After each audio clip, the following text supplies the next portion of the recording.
투미TV 시청자 여러분 반갑습니다. 당신의 부동산 주치 김재경 소장입니다. 최근에 아주 큰 부동산 이슈가 하나 있었었죠. 바로 상기 신도시 추가 발표가 있었습니다. 광명시흥에 무려 7만 세대를 대규모 택지 공급을 한다라고 하는데, 상기 신도시 추가 발표한다라는 거는 이사 부동산 대책에서도 알 수 있었던 부분이고, 광명시흥 자체도 사실 영순이다 이런 이야기들은 계속 있다 보니까 무덤덤하게 넘어갔었는데, 생각보다 이 광명시흥에 대한 영향을 분석해달라는 요청들이 많이 달려가지고 이렇게 자리 잡게 되었습니다. 그리고 제 옆에는 광명뉴타운 담당자분도 모셔보았습니다. 안녕하세요. 네, 안녕하세요. 투미부동산 투자지킴이 김태한 과장입니다. 우리 과장님이 광명 토박이시잖아요. 네네. 광명의 해당 지역에 대한 생생한 정보를 전달하기 위해서 이렇게 같이 나와보았습니다. 우선 상기 신도시 자체는 수도권 30만호 공급 계획에서부터 나타났었죠. 이게 2018년도 9.13 대책에서 나타났었고, 이 수도권 30만호 공급 계획이 1차, 2차, 3차 연달아서 발표를 했었습니다.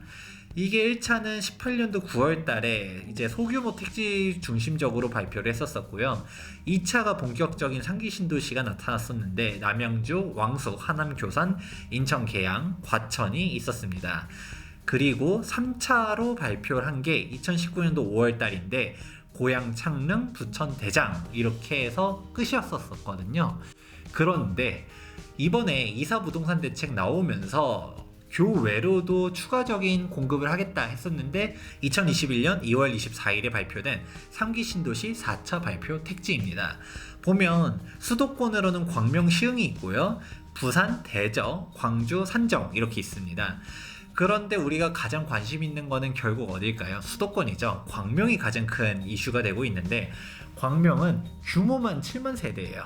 그렇다 보니까 이게 어마어마하다. 이 7만 세대라고 했었을 때는 1기, 2기 신도시까지 포함했을 때 역대 6번째 대규모 택지 지구이자 3기 신도시 중에서는 최대 규모다라고 할 수 있고요. 그리고 이 광명시흥에 대해서 지정한 이 규모 자체는 되게 많이 신경을 썼다라는 이야기들은 나오고 있어요. 공원 녹지 및 수변공원이 380만 제곱미터래요. 여의도의 1.3배에 대한 면적이라고 하니까 조금 자족 기능도 추가하고 공원도 놓고 우리가 좀 살기 좋은 거점 도시를 만들겠다라고 하는 게 현재 국토부 발표입니다. 경기도에 있는 신도시 모양들을 보게 되면 이게 지금까지 발표된 상기 신도시 내역들인데, 이렇게 보다 보면 이 영향이 어떻게 되냐가 가장 궁금하실 거예요.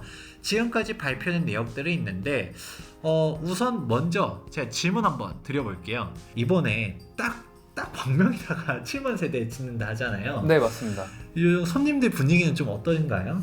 네, 기존에 매수하셨던 고객님들도 마찬가지고 아니면 신규로 저희한테 문의를 주시는 분들이 굉장히 많은데요. 이 대책이 과연 광명 뉴타운에 좋은 대책인지 좋지 않은 영향을 미치는 대책인지 궁금해 하시는 분들이 매우 많습니다. 매수자들은 악재로 보는 그런 경우가 많습니다. 소유자분들이 그럼 가격이 좀 낮췄나요?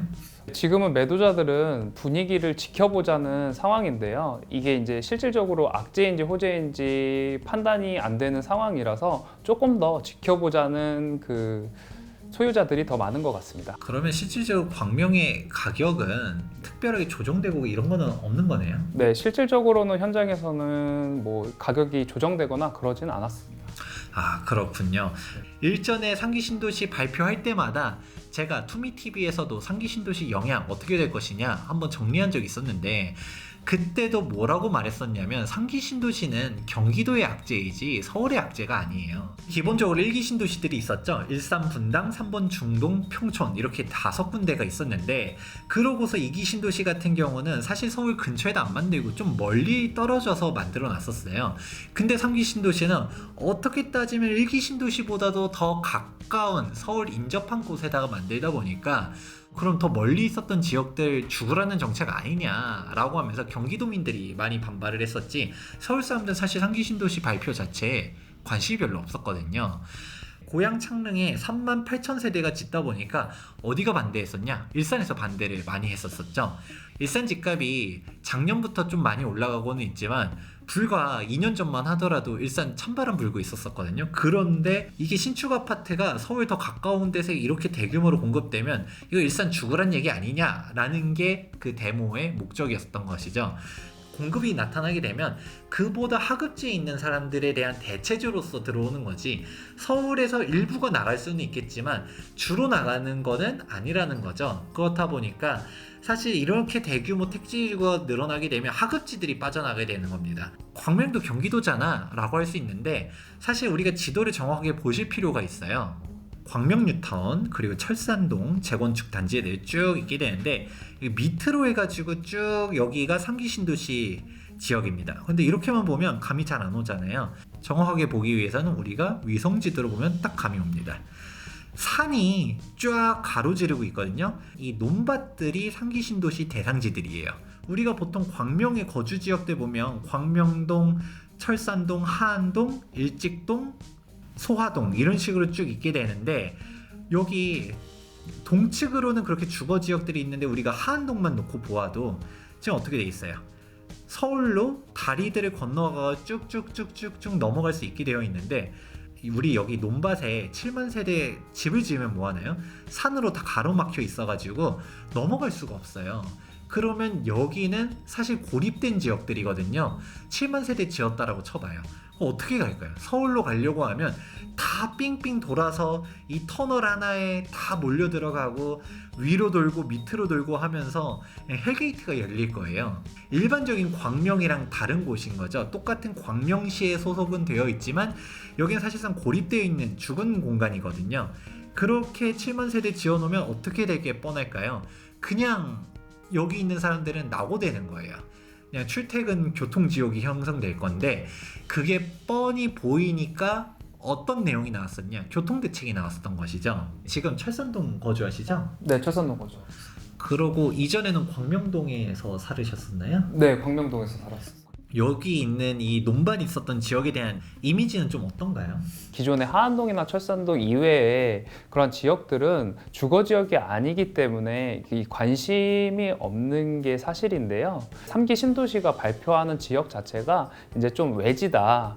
기존에 이제 논밭이 많은 지역이다라고만 인식하고 있었습니다. 정작 그 3기 신도시 때문에 광명에 대한 아파트 가격이 떨어진다고 얘기하는 사람들은 광명 시민보다는 이 외부인들이 더욱더 영향을 많을 것 같다라고 이야기하는 것 같습니다. 즉 이 7만 세대 공급이 호재냐 악재냐 좀 의견이 분분한 것 같은데, 저는 호재로 보고 있습니다.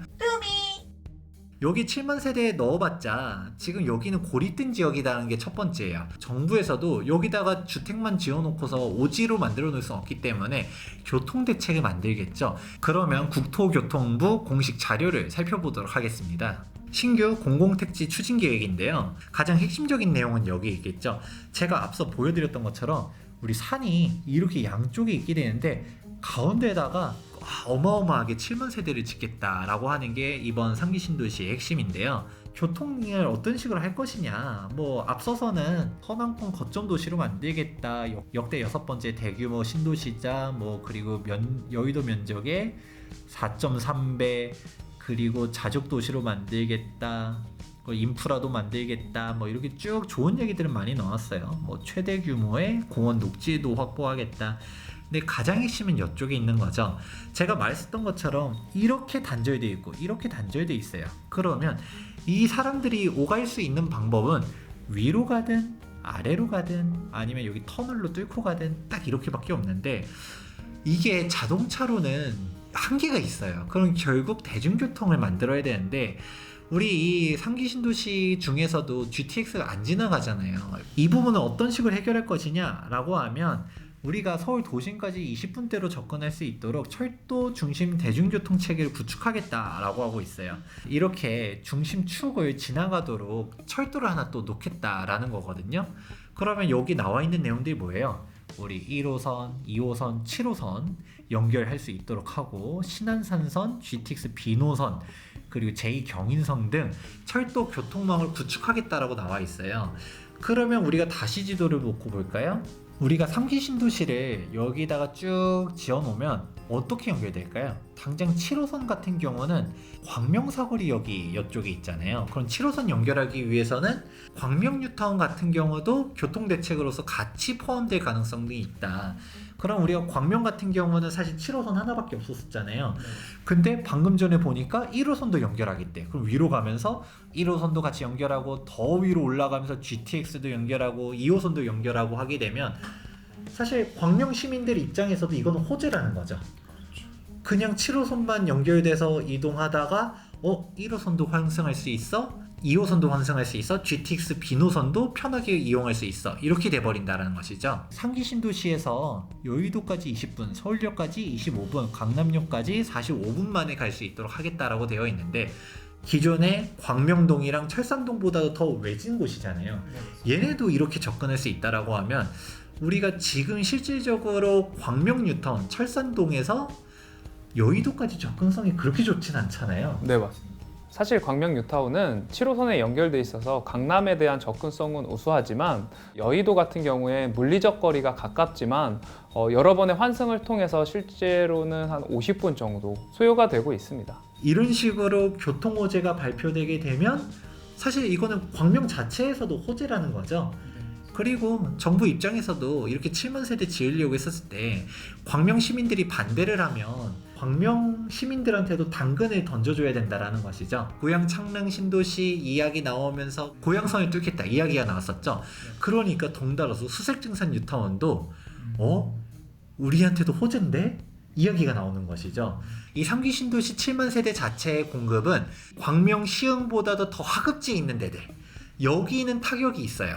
교통 호재가 결국 서울로 가려고 하기 때문에 그러면 그 서울로 가는 연결선상에 있는 기존의 광명뉴타운 주민들 입장에서는 사실 이거는 호재다 이렇게 받아들이면 좋을 것 같습니다. 지금 3기 신도시가 생기는 그 시흥 광명의 지구는 지금 갖고 있는 뭐 철산동이나 하안동에 대한 입지보다 조금 더 아래인 것이 사실이기 때문에 그렇게 크게 새로운 신도시가 생긴다고 해서 큰 위협이 될 거라고 보지는 않는 것 같습니다. 어떻게 보면 이제 3기 신도시가 생긴다는 것 자체가 광명시에는 장기적으로 봤을 때 큰 호재가 아닌가라는 생각이 들어서 앞으로 기대되는 그 개발 계획 중에 하나라고 생각합니다. 이렇게 대규모 개발을 하게 되면 당장 우리 뭐가 먼저 풀려요? 토지보상금이 먼저 풀리게 되겠죠. 그럼 돈이 먼저 풀리게 되고 아파트 공급은 그 이후라는 것이죠. 정부 목표는 사실 5년은 사실 택도 없을 것 같긴 하거든요. 기존에 3기 신도시 발표된 것만 하더라도 지금 2-3년 전인데 지금 뭐 된 게 없잖아요. 그렇다 보니까 실질적인 공급은 제가 봤을 때 한 7-8년 정도 놓고 보고 있는데 사실 이것도 중요한 부분인데 우리가 과천 같은 경우도 전세 가격이 엄청나게 올랐거든요. 왜냐? 과천에 청약 넣으려고 하는 대기 수요들이 전세 가격들이 다 올렸단 말이에요. 그러면 전세 가격 올리면서 매매 가격도 올렸는데 또 청약을 넣으려고 하는 분들이 다 전세로 미리 2년 거주를 채워야 되니까 전입하러 몰려올 거거든요. 그럼 또 전세 가격도 올리지 않을까라는 생각도 좀 들고요. 광명의 부동산 가격에 이거는 호재로 적용될 가능성이 매우 높다라는 게 제 판단입니다.